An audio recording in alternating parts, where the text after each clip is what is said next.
हम बनाने वाले हैं वेज चीज़ केक। उसके लिए हमें चाहिए 3/4 cup maida, almost 14 spoons of sugar. मैंने पाउडर शुगर लेके, मुझे शुगरी थोड़ा पसंद है।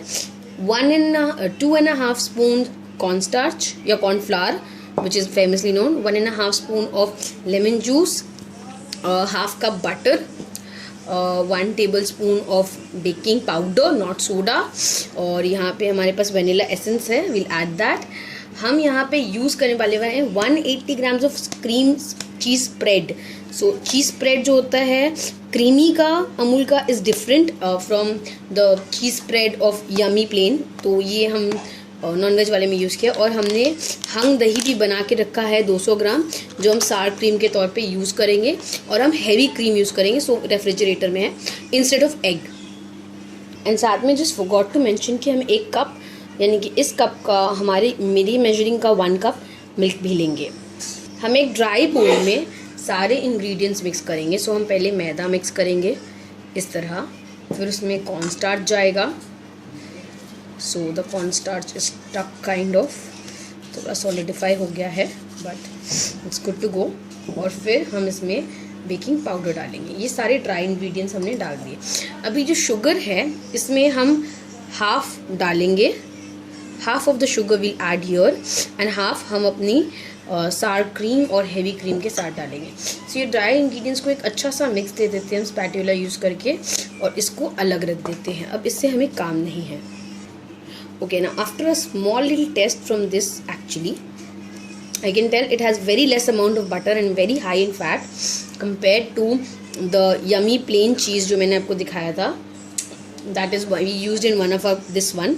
This has high salt content, but it has less salt content than goat cheese. So you can opt for this one, creamy cheese also, or you can use which one ever is available for you. Moving forward, हमने यहाँ पे जो cream cheese थी ये पूरा निकाल लिया है। अब हम ये जो बटर था, जो सेम प्रोसेस हमने उस एग क्रीम चीज़ में किया था, सेम करेंगे। हाफ यहाँ यूज़ करने वाले हैं and half I am gonna keep it for I am almost using half cup आप यूज़ कर सकते हैं या 2-3 cup. It basically depends on your flavor which you like. If you like it very buttery, put more butter. If you don't like it very buttery, don't put much more butter. और अब ये chilled milk है, इसको हम इसमें डाल देंगे और इसको फिर से हम गैस में चलाने वाले हैं। हम पहले इसको हल्का सा यहाँ मिक्स दे देते हैं ताकि हमें जो लम्स है वो दिख जाए। वेरी गुड, ये दिख चुके हैं। इसको फिर हम स्लो फ्लेम में 2 से 3 मिनट के लिए बना के जस्ट वापस आते हैं। तो इसको 2-5 मिनट लो फ्लेम हीट करने के बाद एक अच्छा सा सॉटे सॉस टाइप बन गया है। तो हम इसमें क्या क्या करने वाले हैं, हम सबसे पहले इसमें बहुत केयरफुली लेमन जूस डालने वाले हैं। सो आप देखिए 1.5 ही होने वाला है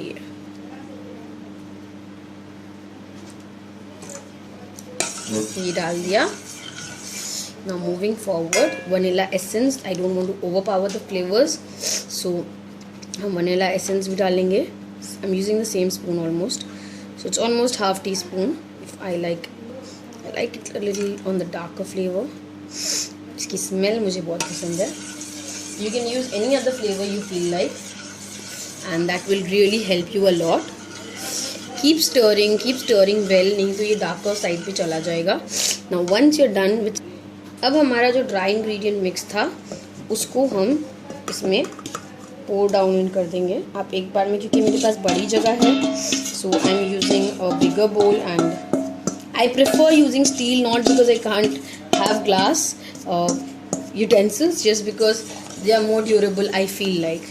So now you can use a spoon like this in circular motion, you can use a whisker, you can use anything which you prefer mostly, just to make sure that there are no more lumps left in this. And एक बार this is mixed, we will come back to this fact. We will keep mixing. We'll take 2 to 5 minutes for that. Giving it all a good mix. I can see this consistency and I love it. Now अब हम जाएंगे सार cream और heavy cream की तरफ. So wait, हमने almost half an hour पहले इस बोल को और इस विपर को, दोनों को हाफ एन आवर फ्रिज में रख दिया था। हमने क्या किया है, हमने नीचे आइस रखी है और ये बोल रखा है जो चिल्ड था, और हम इसके ऊपर वाले लेयर से फ्रेश क्रीम को हमने रेफ्रिजरेट करके रखा था, इसके सिर्फ ऊपर वाले लेयर से जो थिक क्रीम है हम सिर्फ उसको लेंगे. We will not be bothered about the thinner cream. So आप प्लीज़ इसको टिल्ट ना करें. You need to be very very careful if you are tearing it out. I am using flex cream. तो हमने यहाँ पे almost 4 table spoon heavy cream निकाला था फ्रेश क्रीम में से. So we will go whipping it in this cold environment. Make sure कि अगर आपको ठंड नहीं है तो I have put some ice packs also जो कि इसको cool करे. So we'll wait for it to get double. So this is a little thicker comparatively now. So अब what are we going to go ahead and do is we will simply take our hung yogurt जो मैंने पहले ही रखा था and I'm going to add, this is 200 grams, so I'm going to take 100 grams straight out, half of it. You can see half of it I've scooped out और इसको हम इसमें डाल देते हैं and we'll make a good mix out of it. After properly blending this, you can see it's a nice thick cream which we have created right now. इसमें हम जो बचा हुआ चीनी था वो डालने वाले हैं. So we go ahead and pour off all the sugar into it and yeah, then the magic is going to happen actually. Just don't look at your entire kitchen. As you can see, it's pretty much done. But अगर हम heavy cream, proper heavy cream if you get, instead of just the flex cream or the Amul cream, you'll get a much thicker consistency. Basically whips बहुत high आएंगे and they'll come probably cover this. So what to do is to increase its fat content, we're going to go ahead and add some butter to it. क्योंकि fresh cream का fat content बहुत कम होता है and whipped cream का high होता है. This is the reason we're going to add this butter to this. So it's barely 1 spoon. We've added to it. This all is very well incorporated. आपको दिख रहा है it's very thick a cream. So we're going to add this sour cream which is just made by us and the ice is still there. So it's pretty cold. To our rest of the mixture. Okay. I'll be basically using a spatula to add this.